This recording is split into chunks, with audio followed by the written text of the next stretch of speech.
Yes, good morning students. तो dear students, हमारा plus two class के फिजिकल एजुकेशन के अंदर हमारा चैप्टर चला हुआ है कि मनोविज्ञान एवं खेल, साइकोलॉजी एंड स्पोर्ट्स।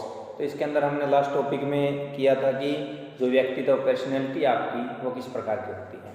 तो आज हम जो नेक्स्ट चैप्टर है हमारा कि शेल्डन के अनुसार और जंग का वर्गीकरण, शेल्डन और जंग्स के अनुसार जो वर्गीकरण है वो कितने प्रकार से होता है। तो व्यक्ति का वर्गीकरण देखते हैं कि शेल्डन के अनुसार कि वास्तव में एक एथलीट या खिलाड़ी की सफलता उसकी एथलेटिक्स योग्यता तथा शरीर को बनावट या गठन का आयोजन करना,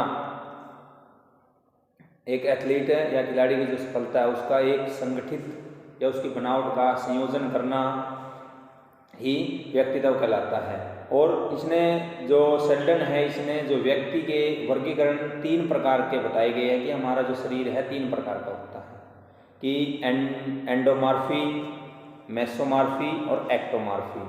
तो एंडोमॉर्फी के अंदर इस प्रकार के व्यक्ति पाए जाते हैं जिसकी बाजू और टांगे छोटी होती हैं, उनका जो शरीर की बनावट है वह गोल मटोल होती है और उनकी टांगों के ऊपरी का हिस्सा है जो वो छोटा होता है, और क्योंकि उनमें एक एपिसोड नामक ऊतकों का जमाव अधिक होता है।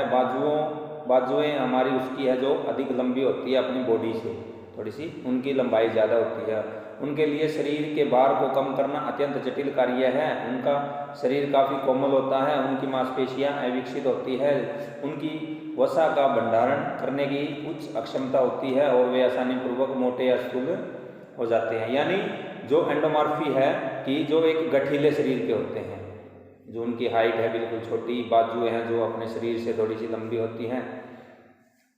तो उसके बाद में नेक्स्ट आता है कि हमारा मेसोमॉर्फी, कि मेसोमॉर्फी के अंदर किस प्रकार के व्यक्ति पाए जाते हैं। जो मेसोमॉर्फी व्यक्ति है अन्य दोनों शरीर के प्रकारों के बीच में पाए जाते हैं तथा समानता, यानी ये ना तो लंबे ज़्यादा हाइट के होते हैं और ना ही बिल्कुल छोटे होते, मीडियम साइज के होते हैं। उनके शरीर की बनावट एथलेटिक्स तथा शरीर की रचना संतुलित होती है, अपनी मांसपेशियों का आकार जल्दी तथा आसानी पूर्वक बढ़ाने की योग्यताएं रखते हैं। उनके शरीर की आकृति वर्गाकार होती है और तथा शरीर अच्छा विकसित होता है। उनकी अस्थियां व मांसपेशियां मोटी होती है। उनकी छाती और कंधे कमर के घेरे के अपेक्षा बड़े या चौड़े होते हैं। तो ये इस प्रकार के व्यक्ति है वो मेसोमॉर्फी व्यक्ति कहलाते हैं। उसके बाद में आता है कि एक्टोमॉर्फी। एक्टोमॉर्फी होती है कि ये साइज के अंदर बिल्कुल लंबे होते हैं, हाइट इनकी ज़्यादा होती है और ये बिल्कुल पतले होते हैं।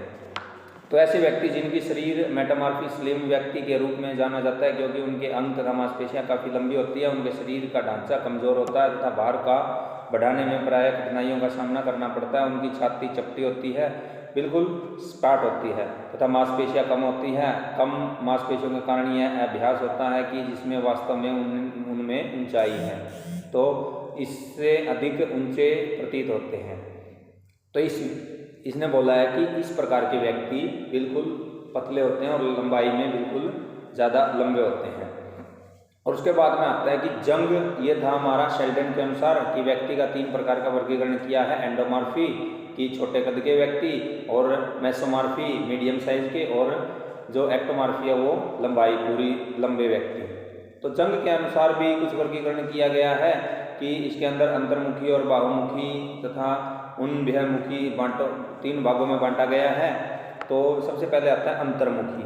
अंतर्मुखी व्यक्ति ऐसे व्यक्ति होते हैं जो शर्मीले टाइप्स के होते हैं, सामाजिक रूप से अलग थलग रहना पसंद करते हैं, कम बातें करने की प्रवृत्ति होती है तथा इससे विशेषताओं के कारण जैसे ऐसे व्यक्ति प्रायः आपस में आत्म केंद्रित व समाज में सामाजिक दशाओं से आसानी पूर्वक समायोजन करने में अयोग्य हो जाते हैं, कि वह एक समाज की तरह चलने के लायक हो जाते हैं। जो अंतर्मुखी प्रकार के व्यक्ति होते हैं वह बिल्कुल ही शर्मीले स्वभाव के होते हैं।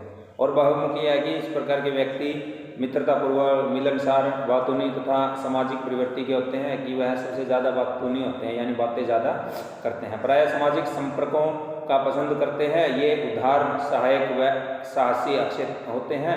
उन्हें प्रायः बेफिक्र या मनमौजी व्यक्ति कहा जा सकता है कि यह अपने मन के तौर पर कार्य करते हैं। उसके बाद में आता है कि उभयमुखी, कि ऐसे केवल कुछ ही व्यक्ति होते हैं जो बिल्कुल अंतर्मुखी और बाह्यमुखी होते हैं। अधिकतर शेष व्यक्तियों में अंतर्मुखी और बाह्यमुखी व्यक्तियों की विशेषताओं का गुण होते हैं ऐसे व्यक्तियों को उभयमुखी कहते हैं कि इन दोनों के गुण, ना ही शर्मिला और जो व्यक्ति मित्रतापूर्वक स्वभाव है, दोनों मेल संपर्क हो जाते हैं तो उसको उभयमुखी कहते हैं।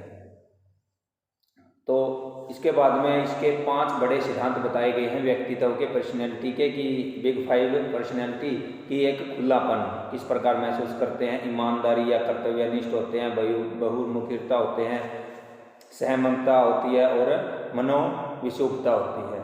तो ये 5 इसके सिद्धांत बताए गए हैं। तो प्यारे विद्यार्थियों, ये टॉपिक हमारा कि शेल्डन के अनुसार जो हमारे व्यक्ति के 3 प्रकार बताए गए थे और जंग के वर्गीकरण के अनुसार भी 3 प्रकार बताए गए हैं, और इसका है व्यक्तित्व के कि 5 बड़े बड़े सिद्धांत बताए गए हैं। इनको अपनी नोटबुक के ऊपर अच्छे तरीके से राइट करना है और लर्न करना है। धन्यवाद।